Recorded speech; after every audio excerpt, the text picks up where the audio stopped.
Well, here we are, Monday morning again, and I have to say it was brilliant to wake up this morning after a full night's sleep.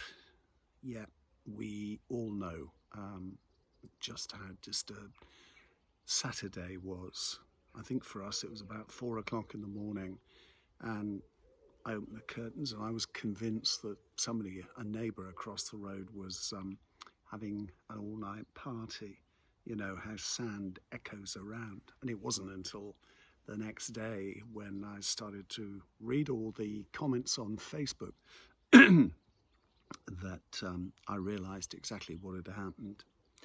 Well, a lot to talk about this morning, and plenty of evidence walking up from Lower Swainswick of the events of the weekend, the illegal rave, lots of rubbish, plastic bottles, beer cans, lager tins, lying all over the place, dented and smashed.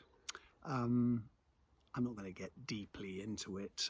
You've all had your say, and rightly so. But it's a shame the world's getting so divisive. We've gone back to right or wrong, left or right, Tory or Labour, good or bad. And this pandemic's produced another tension, young and old. The young can't see why they should be trapped in this sort of moral straitjacket, caged for the sake of a load of old fogies who are on their way out anyway. We all remember what it was like to be young and live forever and be invincible and be rebellious and be subversive. All the things you do to fight the system. And that was what was happening at the weekend. And with social media, it's very easy to organise it on a large scale and just go there and feel free. But hey guys, you're going to be old one day. Sorry, you don't live forever. And what we're not getting through to them is, yeah, okay, you might just get the odd sniffle, but an event like that gives the virus an opportunity to claim new carriers, and then you just go back and infect other people who are more at risk. I know it's difficult. We've not experienced a lockdown like this before. But anyway, putting all of that to one side, the police, they decided not to do anything until it was light. It was pitch black. It was pouring with rain. They had limited resources, a stretched evening, lots of 999 calls, but it does illustrate one point. We don't have enough police. There just aren't enough people to deal with a situation like that. Do you know, it's weird. Many years ago when I lived in a flat, we had an all-night party going on upstairs, which was just unbelievable. And we called the police, and a constable came, and he got access to, because we were in the ground garden flat, he got access to the main hallway, opened the fuse box, just pulled out a fuse and threw it over the garden wall. End of issue. And we had apologies eventually. So I sort of can't understand why somebody didn't just go up to the generator and pull out whatever you need to power it and leave them all in darkness without any music.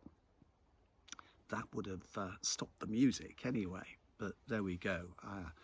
I'm not the chief constable, so we'll leave it there.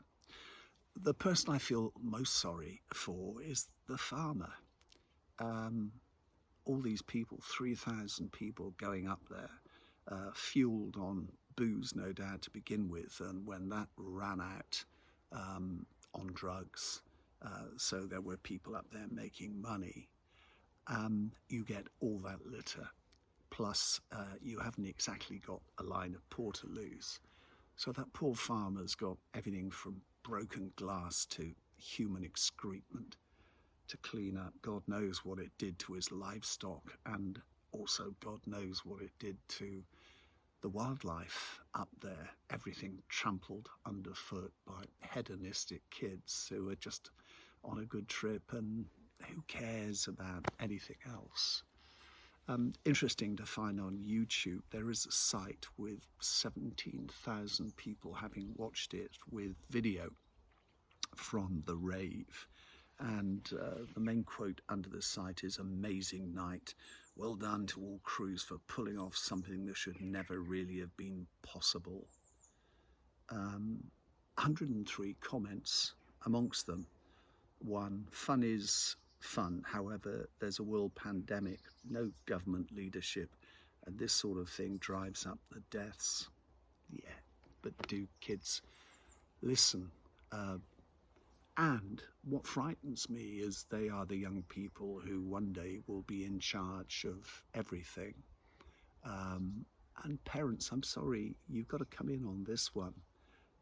They've been brought up living mainly in another reality, video games, with no responsibility, completely pandered to. So absolutely selfish. No sense of community, that we're all in this together. And, well, there we go. I'll shut up for the time being. On to something completely different. I've been moaning about how the wearing of masks, which I do in situations where you are supposed to wear one, creates a problem for me and for all the thousands of other people who wear glasses. Well, I've come across a couple of hints. One is, make sure you get a mask that does have a wire in the top so you can bend it to the bridge of your nose. And the other thing is, wear it high enough that your glasses come down over the top of it, all right? That apparently helps, but I've tried that one and it doesn't work. But then a couple of things that I think may work: get some tissue paper and actually sellotape it to the top of your mask just inside. So when you wear it, the tissue paper soaks up the moisture without it getting to your glasses. But I think the most sensible one, and I'm sure I've heard this before, is to provide a coating to the glasses. And all you have to do is wash the lenses in soapy water and then dry them off. And it leaves a film on the glasses, an anti-mist film. And I am going out this morning to meet a friend who's just come back from France, and I am going to give these glasses the treatment before we go into town. Well, there we are. Always welcome your comments on everything and anything. I mean, WWW Bath Museum is there for everybody. It's my main interest. It's the thing that fires me up. It's a lovely, peaceful morning. And if I shut up, it's even nicer. Have a good day.